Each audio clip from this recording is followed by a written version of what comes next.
আমাৰ এইটো ক্লাইমেটে আজি প্ৰায় এসপ্তাহৰ পৰা নেৰানেপেৰা পৰা বৰষুণৰ ফলত বিশেষকৈ যোৱা ৰাতি সন্ধিয়াৰ পৰা মানে আমাৰ ইয়াত মানে বানপানী আহি গৈছে। বিশেষকৈ এই বানপানীটো মেঘালয়ৰ বিশেষ ঠাইত তুৰা অঞ্চলৰ বৰষুণ হোৱাৰ ফলত অত্যাধিক বৰষুণ হোৱাৰ ফলত এই বানপানী আহিছে। এই বানপানীত ৰাতিত হঠাৎকৈ অহাৰ ফলত বহুতো মানুহৰ ঘৰ দুৱাৰ ওপৰত পানী উঠিছে। বিশেষকৈ খেতি পথাৰ একেবাৰে ডুবাই গৈছে।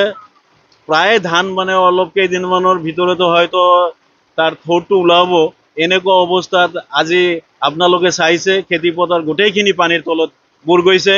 স্কুল, এম ই স্কুল, হাই স্কুল অত্ৰ অঞ্চলৰ বিশেষকৈ পূৰ্ব অঞ্চল, এইটো অঞ্চল আপোনাৰ দিয়াৰাৰ পৰা আপ টু টেপৰ পাৰালৈকে গোটেইখিনি অঞ্চলৰ পানীত প্লাবিত হৈ গৈছে। আমাৰ ইয়াৰ মানুহ বিশেষ দুটা জীৱিকাৰ ওপৰত নিৰ্ভৰ কৰে, এটা কৃষি আৰু মৎস্যজীৱী। এই মৎস্য ৰাতিলৈকে বহুত পৰিশ্ৰম কৰি মানুহ নিজৰ পুখুৰীখন নেটেৰে মানে বেৰা দিও ৰখিব পৰা নাই। বহুতৰো ঘৰ দুৱাৰত পানী উঠিছে। আপোনাৰ ৰাস্তাটো বহু জেগাত ছিঙি গৈছে। আমি যিখন ৰাস্তাৰ সন্মুখতেই আছো, এইটো ৰাস্তাত পুৱাত প্ৰায় 1 কমৰ পানী উঠি গৈছিল। ইয়াতে এখন স্কুল আছে, এই স্কুলখনৰ হাই স্কুল হাজি মমতাজ আলী, ইয়াত আজিও পৰীক্ষা আছিল। কালাপানীতো আমাৰ হায়াৰ ছেকেণ্ডেৰী স্কুল, তাতো পৰীক্ষা আছে, কিন্তু এই কালাপানী স্কুলতো পানীত ডুবি গৈছে। আমাৰ এইখন স্কুলো পানীত মানে মজিয়ালৈকে পানী হৈছে। তথাপি ইহঁতৰ প্ৰধান শিক্ষকজনে পৰীক্ষা লৈ আছে জালনাৰ ছাত্ৰ সোমাই দি। আৰু এই কালু নদীটো আপোনাৰ এই বালু মহলৰ যিটো যে আমাৰ আজি এই 5 বছৰত কিবা ঠিকা লৈ আহিছে চৰকাৰৰ পৰা, লোৱাৰ ফলতে ইয়াত এনেকুৱা মানুহৰ ক্ষতি হৈছে। বিশেষকৈ যিবিলাক মানুহ 1 কাঠা 2 কাঠামান মাটিৰ নদীৰ পাৰতে থাকি ঘৰ বান্ধি আছে, সিহঁতৰ মাটি বাৰী একেবাৰে ভাঙি ঘৰ নোহোৱা হৈ গৈছে।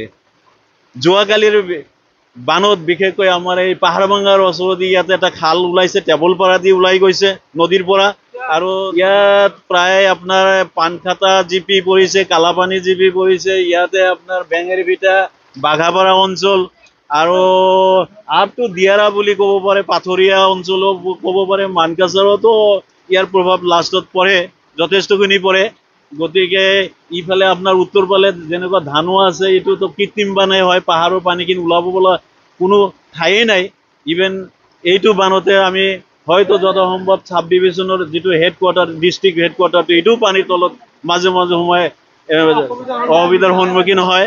গতিকে আমাৰ ইয়াত ৰাস্তা ঘাটৰ যথেষ্ট নাটনি আছে ভালকৈ। আৰু নদীৰ যিটো পাৰ, দুয়োপাৰে যদি ভালকৈ বল্ডাৰ পিচিং নিদিলে মানুহৰ এই ক্ষেত্ৰত যথেষ্ট কৃষিজীৱী আৰু আপোনাৰ মৎস্যজীৱীৰ কাৰণে যথেষ্ট অসুবিধাৰ সন্মুখীন হ'ব। অনুৰোধ জনাইছো চৰকাৰ বা প্ৰশাসনক যাতে আমাৰ এই বৃহত্তৰ অঞ্চলৰ ৰাস্তা ঘাটৰ প্ৰতি নজৰ দিয়ে আৰু আপোনাৰ নদীৰ দুয়োপাৰে যাতে বল্ডাৰ পিচিং দি যাতে মানুহৰ ঘৰ দুৱাৰ আৰু সকলো ক্ষেত্ৰত যাতে এটা সুৰক্ষা পায়, তাৰ কাৰণে অনুৰোধ জনোৱা হ'ল। আমি বহুত অসুবিধাৰ সন্মুখীন হৈছোঁ, কাৰণ আমি 4-5 দিনৰ পৰা লৈ আহিছোঁ, কিন্তু 4-5 দিন ধাৰাবাহিক বৰষুণ হৈ আছে। তথাপি তাৰ মাজেৰে ছাত্ৰ আহি আছে, আমি পৰীক্ষা লৈ আছোঁ। কিন্তু হঠাৎ যোৱাকালি ইমান বৰষুণ হ'ল মেঘালয়ত, আৰু সেই মেঘালয়ৰ পানী ৰাতিত একেবাৰে 4-5 ফুট মানে ওখকৈ আহিল। অহাৰ পিছত আমাৰ স্কুলৰ ঘৰ দুৱাৰ চব বুৰাই পেলালে। এতিয়াতো আমিতো আগতে কোৱা নাই ছাত্ৰ ছাত্ৰীবিলাকক যে কালি বন্ধ, কিন্তু হঠাৎ মানে পানী অহাত ছাত্ৰ ছাত্ৰীবিলাক জনা নাই, তেখেতে আহি গৈছে, অলৰেডি আহি গৈছে। তাৰপিছত আমি বহুত কষ্টৰে মানুহৰ ঘৰৰ ওপৰেদি, ঘৰৰ মজিয়াৰ ওপৰেদি আমি আমাৰ সেইটো স্কুলৰ জানলা দি সোমাই দি ছাত্ৰ টিচাৰ সোমাই দি পৰীক্ষা লৈ আছোঁ। বহুত কষ্টৰে বহুত মানে পৰীক্ষাখিনি ল'লোঁ। এইটো হাজি মমতাজ আলী হাইস্কুল। ইয়াত 800-850 মান আছে। এতিয়া আছিল 7 আৰু 9-9ৰ। একদম চলি আছে, বৰষুণো হৈ আছে। বহুত কষ্টৰে ল'লোঁ আৰু মানে সেইটো ক'ব নোৱাৰোঁ। আৰু আমাৰ স্কুলখন সম্পূৰ্ণৰূপে পানী বুৰাই পেলাইছে। আৰু এইটো আমি ঘৰটো হাইটকৈ বনাইছোঁ কাৰণে আমি ল'ব পাৰিলোঁ, নহ'লেতো আগত যিবিলাক ঘৰ আছিল সেইবিলাকতো মানে এতিয়াওতো বহুত পানী আছে, 2-3 ফুট পানী আছে।